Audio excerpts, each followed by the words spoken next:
حضور فرماتے ہیں سارے نبی ستائے گئے، میں سب سے زیادہ ستایا گیا۔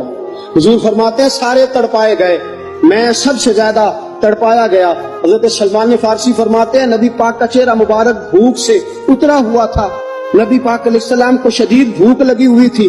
حضور نے فرمایا سلمان 3 دن ہو گئے کھایا کچھ نہیں، چل جا ابو ذر غفاری کے پاس چلتے۔ فرمایا ابو ذر غفاری کے باغ میں گئے، جاتے ہی میں نے حضرت ابو ذر غفاری رضی اللہ تعالیٰ عنہ کے باغ میں جاتے ہوئے جناب عثمان غنی کو بھی لے لیا، جناب ابو بکر و عمر و علی کو بھی لے لیا۔ پہنچے، جا کے میں نے کہا کہ ابو ذر 3 دن ہو گئے نبی پاک نے کھایا کچھ نہیں، 2 جہاں کے شاہ ہیں، پاس کچھ رکھتے نہیں، 2 جہاں کی نعمتیں ہیں ان کے خالی ہاتھ میں، فقر اختیاری ہے، نبی پاک نے خود اس کو اختیار فرمایا، 3 دن سے کھایا کچھ نہیں۔ فرماتے حضرت ابو ذر رضی اللہ تعالیٰ عنہ کی آنکھوں میں آنسو آ گئے، کہنے لگے یار مجھے پتہ ہی نہیں، کسی نے بتلایا ہی نہیں، میں تو سویرے بھی پیٹ بھر کے روٹی کھائی اور حضور